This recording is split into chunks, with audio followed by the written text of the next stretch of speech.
आणि वारंवार अनधिकृत बांधकाम यमपूर्व विभागामध्ये मोठ्या प्रमाणामध्ये सुरू आहे. त्याला जबाबदार पूर्ण यमपूर्व विभागाचे इमारत कारखान्याचे अधिकारी, ward officer, MC, Mumbai commissioner आहेत. वार्ड क्रमांक 138 मध्ये आता 100 कामं इनलिगल चालू आहेत. वार्ड क्रमांक 134, 35, 36 मोठ्या प्रमाणामध्ये बांधकामं चालू आहेत. तर तिथलचे अधिकारी करतात काय?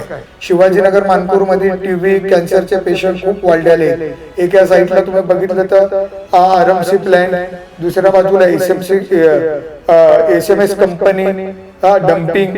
त्यामुळं कुठंतरी इथं राहणाऱ्या लोकांच्या जीवाशी सरकार खेळतं का, हा पण प्रश्न निर्माण होतो. जेव्हा तुम्ही तक्रार करतात की हे इलिगल स्ट्रक्चर G+4, G+3 सुरू आहे, त्या पाठीमागं काही कॉन्ट्रॅक्टर असतं का अधिकाऱ्यांच्या पाठीमागे, आणि त्याला सपोर्ट करतात, पैसे घ्या, त्याला शांत करायला? नक्की असा सर्व प्रकार चालला. नमस्कार, जय महाराष्ट्र. आज आपलं CA न्यूज पॉडकास्ट स्टुडिओमध्ये महाराष्ट्र नवनिर्माण सेनेचे नेते सतीश वैद्यजी भेट देण्यासाठी आले आहेत आणि त्यांच्या संगती आम्ही काही प्रश्नावर चर्चा करणार आहेत. तर बघा पूर्ण सविस्तर सतीश वैद्यजी काय म्हणत आहेत. एका सरकारी जे अधिकारी असतं त्यांच्यावर लोकांची सेवा आणि लोकांना मूलभूत सुविधा कसं पुरवू शकतात त्यासाठी BMC अधिकारी असतं, महाराष्ट्र शासनाचे अधिकारी असतं, ते 24 तास काम करत असतं. पण माझ्या कालचं जे क्लिप होतं त्या क्लिपमुळे BMCचे जेवढे अधिकारी आहे, वार्ड ईस्ट, वार्ड ऑफिसर असू द्या, अन्यथा आणि कोण, सर्व अधिकाऱ्यांच्या झोप उडालेली. कारण काही त्याच्यामध्ये एक अधिकारी एका महिला संगती बोलत आहेत की डबल मलाचं किती पैसे होऊ शकतात, काय होऊ शकतं, ते सगळे क्लिपमध्ये तुम्ही बघितलं असेल. पण आपल्यासोबत ह्या विषयासाठी महाराष्ट्र नवनिर्माण सेनेचे नेते आणि चर्मकार संघाचे अध्यक्ष पण आहे सतीश वैद्यजी. सतीश वैद्यजी ह्यासाठी काही आंदोलन केलं, साखळी उपोषण तरी पण केलं, त्यानंतरही त्यांच्यावर गुन्हा दाखल करण्याचा प्रयत्न केला गेला. पूर्ण ह्या संदर्भात सतीश वैद्य संगती आपण बोलूया. सतीशजी काय सांगणार आहे? तुम्ही महाराष्ट्र CA न्यूज चॅनलच्या स्टुडिओमध्ये आहेत, काय सांगणार आहे? विषय असा आहे की महानगरपालिका करते काय? वारंवार जे समाजसेवक आहेत, कार्यकर्ते आहेत, ITI कार्यकर्ते आहेत, वारंवार अनधिकृत बांधकामाच्या तक्रारी करत असतात. पण महानगरपालिकेचे अधिकारी बघून नाही बघितल्यासारखे करतात आणि वारंवार अनधिकृत बांधकाम यमपूर्व विभागामध्ये मोठ्या प्रमाणामध्ये सुरू आहे.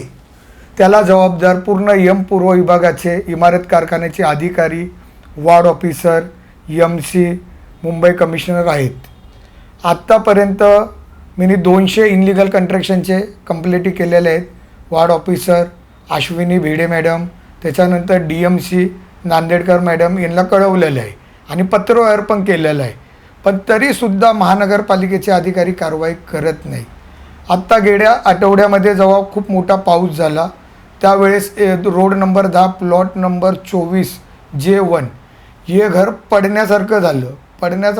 तर त्या टायमाला वार्ड ऑफिसर उज्ज्वल इंगोले साहेब होते. त्यांना मेसेज केला, त्यांना त्याचा फोटो पाठवला, त्यांनी रिप्लाय नाही दिला. नंतर DMC मॅडमला पाठवला, त्यानंतर उपमहापौर संजय गाडींना पाठवला, अश्विनी भिडेंना पाठवला. मग त्यांनी कारवाई चालू केली.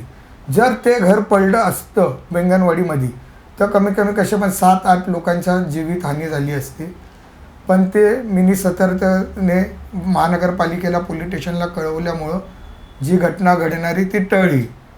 त्याच्या 2 दिवसानंतर वार्ड क्रमांक 135 मध्ये एक घर पडल्यानंतर तिथं 7 लोकांचा मृत्यू झाला. त्याच्यामध्ये सर्वात दुर्दैवी घटना अशी झाली की लहान पोरांचा मृत्यू झाला. तर महानगरपालिकेचे अधिकारी आणि कलेक्टरचे अधिकारी जेव्हा तिथं इनलिगल कंस्ट्रक्शन होतं तर करतात काय? का स्वतः महानगरपालिकाचे अधिकारी इन्व्हॉल्व आहे? कारण काही जेव्हा हे काम होतो, डबल मला, ट्रिपल मला, G+1, G+2, G+3 जेव्हा स्ट्रक्चर बनतात तेव्हा त्या टायमाचे AE असतं, त्यांचं काम आहे ना की हे जेवढं बिल्डिंग फॅक्टरीच्या माध्यमातून यांच्या एरियामध्ये काम चालू आहे, त्यांचं परमिशन नाही, काहीच नाही आहे, त्याच टायमिंग जर थोडं कारवाई केलं आणि थांबवलं तर असं घटना घडणार नाही.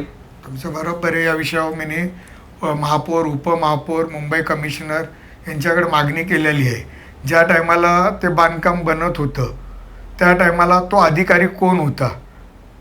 त्याच्यानंतर आत्ता शाळेचा विषय झाला, किरीट सोमय्यांनी शाळेंवर केसेस वगैरे केल्या, तर ती शाळा बनताना रोड नंबर 10ला तिथं महानगरपालिकेचा कोण अधिकारी होता त्याच्यावर पण कारवाई झाली पाहिजे म्हणून मी महानगरपालिकेकर पत्रव्यवहार केलेला आहे. आणि या सर्व विषयाला मी पकडून हायकोर्टामध्ये जाणार आहे. कारण की त्याचं कारण आहे, मी पत्रव्यवहार केला. वार्ड क्रमांक 138मध्ये आता 100 कामं इनलिगल चालू आहेत. वार्ड क्रमांक 134, 35, 36 मोठ्या प्रमाणामध्ये बांधकामं चालू आहेत. तर तिथलचे अधिकारी करतात काय. आणि जेव्हा मी पत्रव्यवहार केला त्यावेळेस माझ्यावर पोलीस स्टेशनला जाऊन तिथलच्या काही अधिकाऱ्यांनी माझ्या नावावर खोटी NC केली. त्यांचा बदनामी झाल्याचा विषय त्यांनी DCPकडे मांडला. तर DCPंनी मला बॉन्ड भरायला सांगितला, तर तो बॉन्ड मी भरला नाही. आणि मग त्याच विरोधामध्ये मी हायकोर्टामध्ये जाणार आहे की महानगरपालिकेचे अधिकारी तिथं असताना किती लोकांवर त्यांनी MRDPची प्रोसिजर केली, किती लोकांवर कारवाई केली आणि पोलीस स्टेशनने किती लोकांवर झोपडी दादा गुंड म्हणून कारवाई केली. या संदर्भामध्ये मी याचिका दाखल करत आहे खूप लवकरच. कालचे माझं जे क्लिप होतं तुम्ही पाहिलं असेल, त्याच्यामध्ये मी उल्लेख केला की जे ह्याच्यापूर्वी जे वार्ड ऑफिसर होते इंगोले साहेब, त्यांच्या ट्रान्सफर झाले आता उज्ज्वल इंगोले. तर त्यांनी 38 असं कॉन्ट्रॅक्टर आणि इलिगल जे स्ट्रक्चर बनवत आहेत आणि जे भूमाफिया आहेत त्यांच्यावर MRTP अंतर्गत FIR करणार होते असं सूत्रांची माहिती आहे. पण त्या कॉन्ट्रॅक्टर आणि त्या माफियाला कोणीतरी साथ देत आहे का म्हणून त्यांची ट्रान्सफर झाली आहे. नक्कीच हा पण प्रश्न गंभीर आहे. या विषयावर मी आता नवीन वार्ड ऑफिसर आहेत त्यांच्या संगती मी चर्चा करेन आणि त्याचा पत्रव्यवहार करून या सर्व इनलिगल कंस्ट्रक्शन करणारे जे आहेत, लाईट चोर मोठ्या प्रमाणामध्ये, लाईट चोरसारखे लोक आज तुम्ही बघितलं तर करोडपती झालेले आहेत इनलिगल कंस्ट्रक्शन करून, तर त्यांच्यावर MRDP करून त्यांना तडीपारची प्रोसिजर करा म्हणून मी DCP शमीर सावंत साहेबांना पत्र देईल तुमच्या या विषयावर. आणि काल जो तुमचा व्हिडिओ मी बघितला त्याच्यामध्ये एक अधिकारी एका महिला संगती देण्या घेण्याच्या गोष्टी करतोय, तर त्या अधिकाऱ्याला मी खूप वेळेस पत्रव्यवहार केला. PM वॉर्डच्या बाजूलाच लागून काही RMCच्या प्लॅन्ट आहेत, त्या प्लॅन्टमुळं लोकांच्या येणाऱ्या जाणाऱ्यांना जीवाशी खेळ चालू आहे. ते मातीचे कण लोकांच्या तोंडात जातात, लोकांना इथं TB सारखा आजाराला सामोरं जावं लागत आहे. शिवाजीनगर मानपूरमध्ये TB कॅन्सरचे पेशंट खूप वाढलेले आहेत. एका साईडला तुम्ही बघितलं तर RMC प्लॅन्ट, दुसऱ्या बाजूला SMS कंपनी डम्पिंग. त्यामुळं कुठंतरी इथं राहणाऱ्या लोकांच्या जीवाशी सरकार खेळतं का हा पण प्रश्न निर्माण होतो. तुम्ही एक जबाबदार माणूस आहेत, कारण काही तुम्ही तिथलं स्थानिक आहेत. तुम्ही हे सगळं गोष्टी घडत असताना तुम्ही स्वतः पाहिलेलं आहेत आणि जेव्हा तुम्ही कंप्लेन करतात तेव्हा तुमच्यावर गुन्हा दाखल होतात का असं? कारण काही तुम्ही तर समाजमध्ये लोकांसाठी तुम्ही कामं करतायत. तुम्ही एका अधिकाऱ्याला तुम्ही ते इलिगल स्ट्रक्चर आहेत त्यामुळे काय धोका होणार तुम्ही संज्ञांमध्ये आणून देत आहेत आणि तुमच्यावर तो गुन्हा दाखल होत आहे. नक्कीच वार्ड क्रमांक 138मध्ये कामाची लिस्ट दिली आणि त्यांना प्रश्न उपस्थित केला होता मी की बाबा हे इनलिगल बांधकामं कसे होतात, तर त्याच्यामध्ये मी काही उल्लेख केला अधिकाऱ्यांच्या नावाचा आणि त्यांनी एवढे पैसे गोळा केले असा मी आरोप केला. त्या आरोपने तिथलचे अधिकारी DCPला जाऊन भेटले समीर शेखला आणि माझ्यावर कारवाई करण्यासाठी त्यांनी भाग पाडलं. आणि मग त्याच्यानंतर प्रश्न उपस्थित असा झाला की मी आता हायकोर्टामध्ये याचिका टाकणार आहे, तर त्यांच्या आता धावपळी सुरू झालेल्या आहेत. एक प्रश्न असा आहे की M वॉर्ड ईस्टमध्ये पहिले वार्ड ऑफिसर मॅडम होती ऑलरेडी, त्यानंतर इंगोले साहेब आले, त्यानंतर त्यांची ट्रान्सफर बदली झाली आणि परत मॅडमला आणलं गेलं. तर जर मॅडम इमानदार होती, चांगली होती, त्यांच्यावर काही आरोप नाही, तर त्यांच्या बदली का झाली हे प्रश्न आहे. प्रश्न कसा आहे की आता शासनाच्या हिशोबाने ते लोक चालतात. कुठं अधिकारी कमी पडतो या एखादा अधिकारी सक्षम आहे तो नाही, पण एरिया सांभाळण्यासाठी. इंगोले साहेब जे आहेत, उज्ज्वल इंगोले, हे स्वतः 38 लोकांवरती FIR करणार होते आणि FIR होणार नाही आणि झालं नाही पाहिजे म्हणून यांचं ट्रान्सफर झाली का नाही मॅडमला आणलं गेलं. नाही ना, पण आपण आणि तरी काही लोकांनी मला सांगितलं की सूत्रांचे असं माहिती आहे की जे नवीन मॅडम आता इथे आलेत वॉर्ड ऑफिसर, त्यांच्या काही फायनान्स आहे ह्या स्ट्रक्चर जेवढं डबल टिबल मला बनतं आहे त्याच्यामध्ये. आता त्याच्या विषयात आपण सांगता येत नाही कोण काय करतो अधिकारी. आता जिवंत उदाहरणं आहेत. मी ॲप्लिकेशन केलं, महानगरपालिकेचे अधिकारी पैसे घेतात वगैरे, तर माझ्याकडे उदाहरण आहे. ही इमारत उभी आहे, याचं डेमोलेशन का नाही झालं? तुम्ही पैसे नाही घेत ना, तर मग हे डेमोलेशन कसं नाही झालं, याच्यावर कारवाई का नाही केली? हे महानगरपालिकेच्या अधिकाऱ्यांचे कुठं नातेवाईक आहेत का, याची चौकशी करण्यात यावी अशी मी मागणी मुंबई कमिशनर पोलीस आयुक्त यांच्याकडे केलेली आहे. गेल्या जुलै महिन्यामध्ये शिवाजीनगरमध्ये एक स्ट्रक्चर पडलं होतं. त्याच्यामध्ये भरपूर जे घरमध्ये राहणारे लोक होतं ते त्यांच्या काही लोकांचे मृत्यू झाले, काही जखमी झाले. तो विषय मी तुम्हाला सांगितला आत्ता. वार्ड क्रमांक 135मध्ये एक घर पडलं, त्याच्यामध्ये 7 जणांचा मृत्यू झाला. त्याच्यामध्ये सर्वात दुःख असं वाटतं की त्या लहान पोरांचा जो विषय होता, निष्पाप मुलांचा त्याच्यामध्ये मृत्यू झाला, तर त्याविषयी पण शासनाने चौकशी करून पूर्व विभागातले अधिकारी किंवा कलेक्टरांच्या, आता माहिती पडली की तो लँड कलेक्टरांचा आहे, तर जेव्हा ते इनलिगल कंट्रॅक्शन बनवत होतं तेव्हा कलेक्टर काय झोपलेले, हा पण मुद्दा निर्माण होतो. जर हे किती महिन्याचा होता तो? 2 माळ्याच्या. 2 महिन्याचा. जर तेव्हा थांबवलं असतं तर हे घटना घडली नसती. नक्कीच, म्हणून आम्ही मागणी केलेली आहे, पत्रव्यवहार केलेला आहे की जे पण अधिकारी होते त्यांच्यावर कारवाई झाली पाहिजे. जर तुम्ही उपोषण केलं होतं 1 दिवसाचं साखळी उपोषण, कशासाठी? तेच इनलिगल कंट्रॅक्शन थांबवा. आज जर तुम्ही शिवाजीनगर मानपूरमध्ये बघितले तर 50-50 फुटाचे कामं झालेले आहेत, जिथं 14 फुटाचं पण परमिशन नाही आहे. सळी या रॅबेट तुम्ही वापरू नाही शकत. झोपडीचं परमिशन आहे. पत्र्याचं घर झालं पाहिजे, खाली कोबा पाहिजे. पण आज तुम्ही बघितलं तर वार्ड क्रमांक 138, 34, 35, 36 याच्यामध्ये पूर्ण कंट्रॅक्शन झालेलं आहे मोठ्या प्रमाणामध्ये, आणि त्याला मोठे मोठे रॉड, सिमेंट, खडी असंही वापरलेले. 50 फूट म्हणलं तर G+4, G+5. हां, G+4, G+5 असे कामं झालेले आहेत. तरी पण तिथलचे जे वार्ड क्रमांक 138चे अधिकारी, वार्ड क्रमांक 138, 34, 35, 36, 37, जसं तुमचं 47 अधिकारी बघून नाही बघितल्यासारखं करतात. तर त्याचं काल तुम्हाला उदाहरण भेटलं. एक क्लिप तुम्हाला या पत्रकार साहेबांनी दाखवली पण, की बाबा कसा पैशाचा व्यवहार होतो. 3 माळ्याचे पैसे किती घेतले जातात, 2 माळ्याचे पैसे किती घेतले जातात, या आतलं काम असलं तर किती पैसे मागितले जातात, रिपेअरिंगचे काम असतं तर किती पैसे मागितले जातात. काल त्याचं जिवंत उदाहरण तुम्हाला या चॅनेलच्या माध्यमातून भेटलेलं आहे. तर ह्याच्या तुमच्या पुढचे नियोजन काय? कारण काही आता तुमच्यावर भरपूर आरोप केले आहेत. तुम्ही स्वतः कोर्टाकडे धाव पण करतायत. ह्याच्या पुढची तुमची भूमिका काय असणार आहे? नक्कीच मला प्रशासनावर विश्वास आहे की ते मला न्याय देतील आणि हायकोर्टामध्ये माझ्याच बाजूने निकाल लागेल.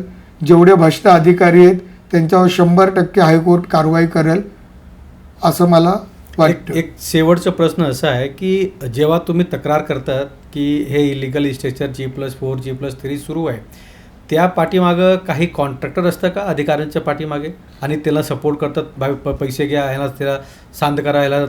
नक्की असा सर्व प्रकार चालला आहे. महानगरपालिका, स्थानिक गावगुंड, महानगरपालिकेच्या अधिकारी यांच्या काही राजकीय पुढारी पण आहे याच्यामध्ये. हां, तर यांच्या सहमताने हे सर्व चालतं. आज प्रश्न आहे तिथलचा जो पोलीस स्टेशनचा बीट ऑफिसर असतो त्याची पण काहीतरी जबाबदारी आहे. बरोबर आहे. तुझ्या इथे इनलिगल कंट्रॅक्शन चाललंय तर त्यांनी महानगरपालिकेला ऑफिसर आणि मिल पेशर हे सर्वांना माहीत पडतं की बाबा कुठे काय चालू आहे. पण कुठंतरी या सर्व प्रशासनाच्या मिली भगतनी हा पूर्ण कार्यक्रम चालू आहे आणि त्याला पूर्ण प्रशासन, महानगरपालिका, पोलीस ठाणे या सर्व गावगुंड्यांना मदत करून कुठंतरी आज इनलिगल कंट्रॅक्शनचा धंदा मोठ्या प्रमाणामध्ये चाललेला आहे. आपल्यासोबत महाराष्ट्र नवनिर्माण सेनेचे नेते सतीश वैद्यजी होते. त्यांनी स्वतः सांगितलं की कंप्लेंट केल्यानंतर खोटं गुन्हा ह्यांच्यावर होतं. का होतं बाबा? की हे कोणाचे मृत्यू झालं नाही पाहिजे, कोणाचं घर खाली पडलं नाही पाहिजे, आणि घरामध्ये जे राहणारे लोक आहेत ते सुरक्षित राहायला पाहिजे म्हणून ते कंप्लेंट केलं होतं. 1 महिन्यापूर्वी जी +2चं घर पडलं आणि काही लोक मृत्यू पण पडले, छोटे छोटे लहान मुले पण होते. पण हे अधिकारी तेव्हा करत काय होते? तेव्हा हे इल्लिगल स्ट्रक्चर बनत होतं. आता पण सुरू आहे काही इल्लिगल स्ट्रक्चर आणि सतीश वैद्यजीने काही फोटो पण आम्हाला दिले, ते पण आम्ही डबल फ्रेममध्ये तुम्हाला दाखवतो, तुम्ही बघू शकताय. पण हे फक्त मुंबई यम वॉर्ड ईस्टमध्ये नाही आहे, पूर्ण मुंबईमध्ये असं चालू आहे. कारण काही बिल्डिंग फॅक्टरीचे अधिकारी असू द्या, मेंटेनन्सचे अधिकारी असू द्या, अत्तर विभागाचे अधिकारी असू द्या, सर्वांना फक्त एवढंच आहे, पगार नंतर वरचं काय, त्यासाठी मोठं पैसे देऊन बदली घेतात.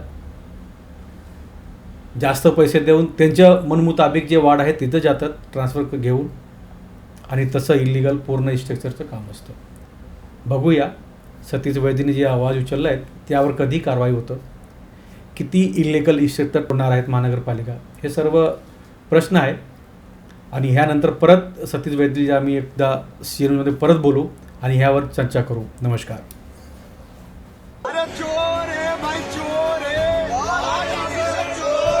आणि वारंवार अनधिकृत बांधकाम यम पूर्व विभागामध्ये मोठ्या प्रमाणामध्ये सुरू आहे. त्याला जबाबदार पूर्ण यम पूर्व विभागाचे इमारत कारखान्याचे अधिकारी, ward officer, MC, Mumbai commissioner आहेत. वार्ड क्रमांक 138 मध्ये आता 100 कामं इलिगल चालू आहेत. वार्ड क्रमांक 134, 35, 36 मोठ्या प्रमाणामध्ये बांधकामं चालू आहेत. तर तिथलचे अधिकारी करतात काय? शिवाजीनगर मानपूरमध्ये TB कॅन्सरचे पेशंट खूप वाढलेले आहेत. एका साईडला तुम्ही बघितलं तर RMC प्लॅन, दुसऱ्या बाजूला SMS कंपनी, डम्पिंग. त्यामुळं कुठंतरी इथं राहणाऱ्या लोकांच्या जीवाशी सरकार खेळतं का, हा पण प्रश्न निर्माण होतो. की जेव्हा तुम्ही तक्रार करतात की हे इलिगल स्ट्रक्चर G+4, G+3 सुरू आहे, त्या पाठीमागं काही कॉन्ट्रॅक्टर असतं का अधिकाऱ्यांच्या पाठीमागे आणि त्याला सपोर्ट करतात, पैसे घ्या, ह्याला त्याला शांत करायला? नक्की असा सर्व प्रकार चालला. CEN न्यूज, देश प्रदेश की ताजा तरीन खबरों के लिए CEN न्यूज को सब्सक्राइब करें और रहें पल पल की खबर से हर पल बाखबर.